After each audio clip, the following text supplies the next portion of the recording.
Mes ennemis sont nombreux, mais je n'ai pas d'égal. À l'ombre des oliviers, il disait que l'Italie ne serait jamais conquise. Préparez-vous à l'attaque! Dans la vallée des pharaons, il disait que l'Égypte ne serait jamais vaincue. Depuis les forêts enneigées, il disait que la Russie ne serait jamais domptée. Désormais, ils ne disent plus rien. Ils me craignent, comme ils craignent les cataclysmes, la foudre et la mort. Je suis Napoléon. Je suis empereur.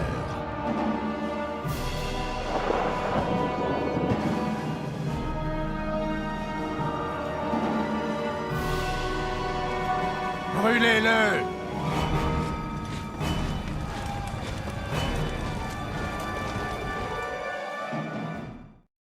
Hello les petits amis collectionneurs, j'espère que vous allez bien. Aujourd'hui on se retrouve pour une nouvelle review sur une figurine, mais aussi sur la culture, et plus précisément sur l'histoire de France. On va s'intéresser sur une figurine, un très grand personnage qui a marqué l'histoire de France, qui est même peut-être l'un des plus illustres personnages historiques que la France ait connu.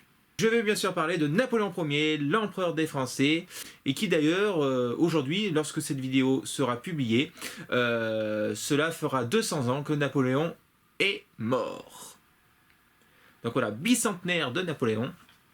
Et pour fêter cela, moi qui est un grand amateur d'histoire, et notamment sur mon personnage préféré, Napoléon, j'ai voulu marquer le coup en vous présentant deux figurines de chez DID Corporation. Deux figurines que vous avez eu en vidéo dans tout début de ma chaîne, donc c'est un petit peu vieilli, hein, voilà, c'était mes débuts, c'était pas terrible, donc voilà, un petit remake s'impose. Je vais vous présenter ces deux figurines, donc voilà, ce sont des figurines 1/6 type Hot Toys. Alors vous avez donc Napoléon en version tenue de combat, entre guillemets, hein. Pourquoi je dis ça? Parce que là vous avez les bottes, et vous avez une tenue peut-être un petit peu plus sombre pour les combats. Et vous avez ensuite une deuxième. Alors attendez, voilà, je vais faire équilibrer. Donc malheureusement, cette compagnie de figurines ne nous fournit pas de socle, ça c'est dommage. Mais elles tiennent bien sinon. Et le deuxième, donc c'est la version château. Voilà, donc on va dire plus prestigieux, plus apparat. Nous avons donc un Napoléon avec un collant, voilà, donc habillé en culotte avec un collant de soie, donc habillé en empereur, beaucoup plus en tenue d'apparat, même si Napoléon, l'apparat lui, c'était pas trop son truc. On va commencer donc avec le visuel de Napoléon en version combat, donc en version bataille. Donc il faut savoir que cette figurine est fournie avec une redingote ou un manteau, un élégant manteau. Bon, moi je ne l'ai pas tout simplement parce qu'elle est rangée dans mon carton, et mes cartons sont stockés, et pour retrouver avec tout ce que j'ai un petit carton, c'est pas facile. Donc vous aurez donc le visuel sans la redingote. Bon, j'ai envie de vous dire que la redingote est très bien taillée, très jolie, mais le problème c'est que lorsque vous la mettez sur cette figurine, ça fait vraiment un peu trop volumineux. Voilà, ça fait un Napoléon trop volumineux, tout simplement parce que les habits sont quand même assez épais. C'est de très bonne qualité, mais les habits sont quand même assez épais, et du coup, forcément, lorsque vous mettez le manteau par-dessus, ça fait quand même un Napoléon très volumineux. Voilà. Donc c'est pour ça que je l'expose seulement avec cette tenue-là. Les bottes, alors les bottes vous pouvez les voir juste ici, les bottes sont en cuir, véritable cuir, ce n'est pas du simili. Donc DID a voulu jouer très fort de ce côté là. Hot Toys qui nous propose des figurines de films à des prix exorbitants, il faut à peu près compter 300 €, nous font des bottes en plastique ou alors en simili cuir qui au bout de quelques années pèle. Là, pour un prix deux fois inférieur à celle d'une Hot Toys, on a quand même du vrai cuir. Donc là, chapeau bas à DID. Alors je ne sais pas si on dit DID ou DID. Moi je dis DID parce que voilà, c'est un peu bizarre comme nom. Bon voilà, c'est une compagnie qui est qui est spécialisée seulement dans les personnages historiques et les personnages militaires. Donc voilà, nous avons Napoléon avec... Donc le bicorne peut se retirer. Et vous avez donc un visage qui est très ressemblant d'ailleurs à Napoléon, hein. Enfin, bon, même si on ne sait pas exactement comment il était. Mais il ressemble beaucoup au visage qu'on a eu récemment, qui a été créé par un logiciel informatique. Je vais vous mettre d'ailleurs la photo.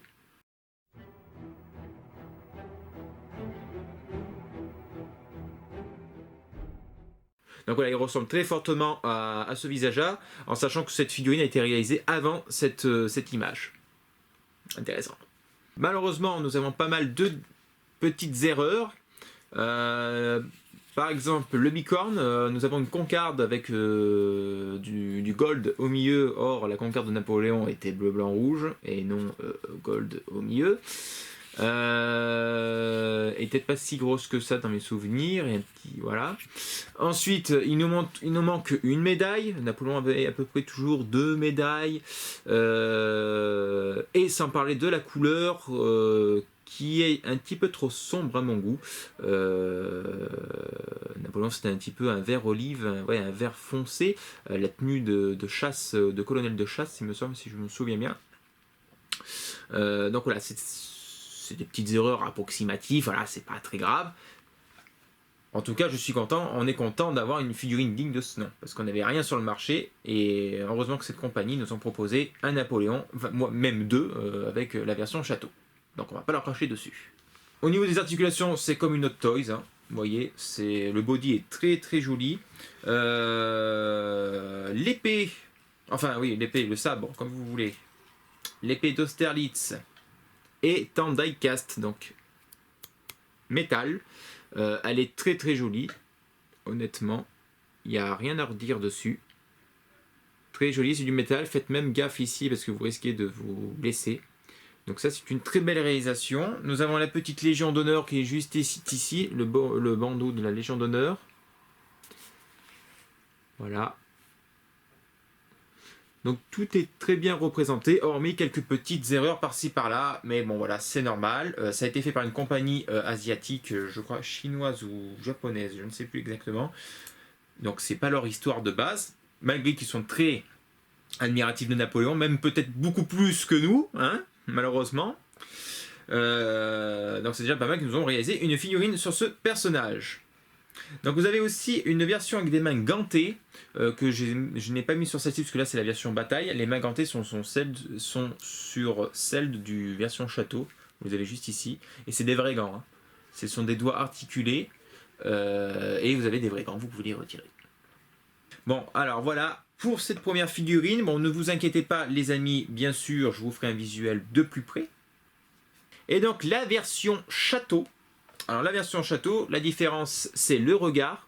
Là nous avons un regard de côté. Or là Napoléon en bataille, version bataille, a le regard droit. Voilà. Petite différence comme ça. Celle-ci ça reprend exactement un peu, du moins la pose que j'ai mis, le tableau de Napoléon en tant qu'empereur dans son cabinet de travail, que je vais vous montrer d'ailleurs maintenant.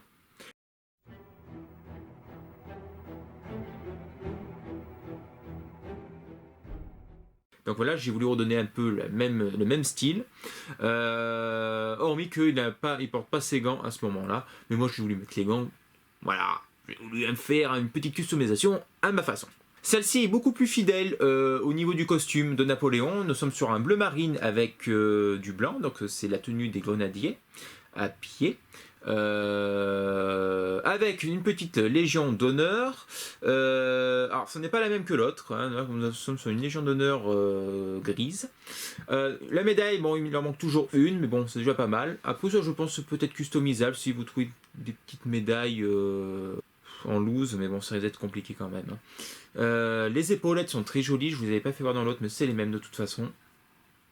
Et les petits boutons sont vraiment dessinés, hein. On a, si je me souviens bien, ouais, ils ont voulu représenter un petit peu les armoiries, ouais, enfin, vite fait. Ça se voit pas trop, mais les boutons sont super jolis, hein. Franchement. Il n'y a rien à redire sur ces deux réalisations. Alors j'avoue que mon cœur balance plus sur celle-ci parce qu'elle reste quand même légèrement plus fidèle que celle de la version bataille. Les souliers sont très jolis aussi, avec le collant, hein, voilà, celle-là c'est comme j'ai dit tenue d'apparat, entre guillemets, hein, c'est pas non plus de l'apparat ultra level. Bon voilà, la queue de pie, voilà, qui est juste formidable, voilà, avec les insignes de grenadier. Non, franchement, il n'y a rien à redire. C'est une très belle réalisation. Donc elles sont toutes articulées. C'est que là, j'ai pas envie de trop bouger la figurine parce que je trouve que la posture est juste superbe comment je l'ai mis. Bon, écoutez les amis, je vais vous faire un petit visuel de plus près en musique et on se retrouve après pour la conclusion. À tout de suite.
Voilà les amis, conclusion sur ces deux figurines de Napoléon. Comme vous pouvez le constater, elles sont juste énormes, juste ultra bien réalisées.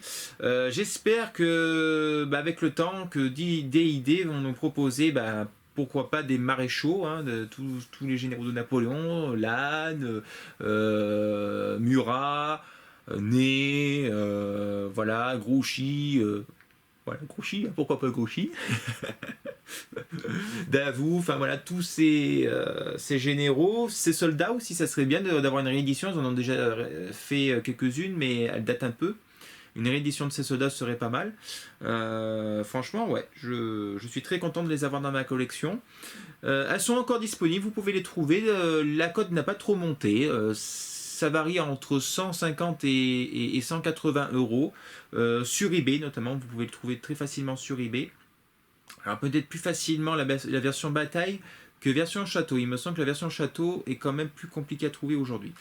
En tout cas, comme je vous l'ai dit, c'est deux très belles figurines. Je suis vraiment très content de l'avoir dans ma collection.